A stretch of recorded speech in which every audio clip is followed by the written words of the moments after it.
नमस्कार दोस्तों, मैं एसके सिंह पिनाकल के ऑफिशियल यूट्यूब चैनल पर आप सभी का हृदय की गहराइयों से स्वागत करता हूं। दोस्तों, मैं आप लोगों को यहां पे पढ़ा रहा हूं यूपीएसआई एसएससी जीडी के लिए रीजनिंग। दोस्तों, मैं आप लोगों को बताना चाहूंगा कि मैं आप लोगों के लिए 3 चैप्टर कंप्लीट रूप से पढ़ा दिया है यूट्यूब पे।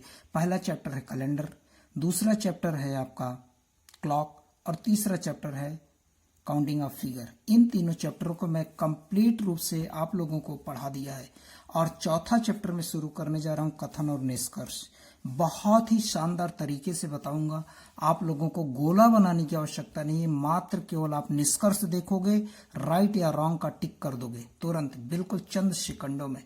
लेकिन आप लोगों से गुजारिश करता हूं दोस्तों, आप लोगों को चैप्टर पढ़ने से पहले थोड़ा सा एक छोटी सी 5 मिनट की थ्योरी होती है, वो थ्योरी को आपको समझना बहुत जरूरी है। अगर वो थ्योरी आप लोग नहीं समझोगे तो आप लोग क्वेश्चंस नहीं कर पाओगे और गलत भी कर सकते हो दोस्तों। तो दोस्तों आइए बताता हूं मैं आप लोगों को वो थ्योरी का एक छोटा सा पार्ट।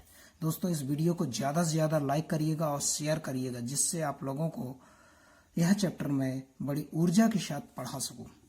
तो दोस्तों, कथन और निष्कर्ष के चैप्टर में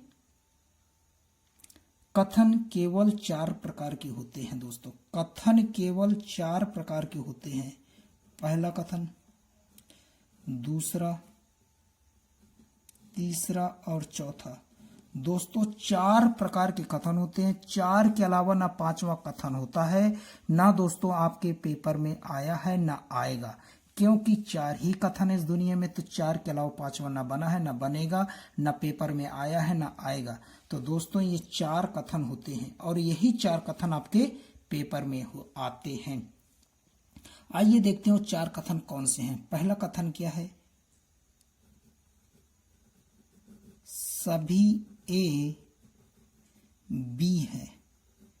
पेपर में क्या लिख के आएगा? सभी आम सेब है, सभी नींबू पपीता है, यही लिख के आएगा ना। दूसरा कथन क्या होता है दोस्तों? दूसरा कथन क्या है? कुछ ए बी है।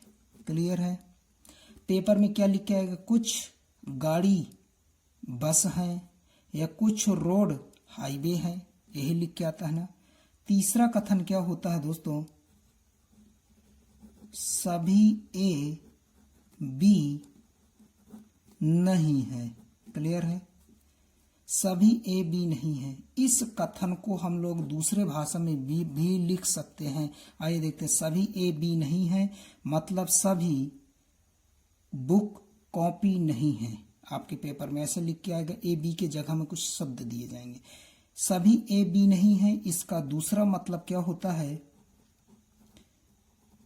कोई ए बी नहीं है। क्लियर है? कोई ए बी नहीं है।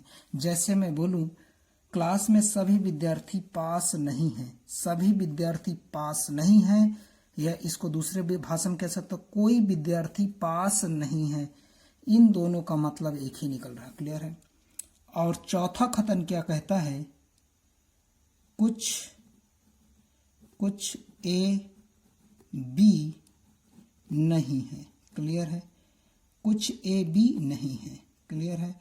तो यही 4 कुल मिला के कथन होते हैं। क्लियर है? ये कुल मिला के 4 कथन होते हैं। इन 4 के अलावा 5वां कथन ना बना है ना बनेगा। और बात करते इन 4 कथनों में पहले दो कथन पॉजिटिव होते हैं, ये देखिए धनात्मक शब्द लिखा है, और आखिरी 2 कथन निगेटिव होते हैं। आखिरी 2 कथन आपके निगेटिव है।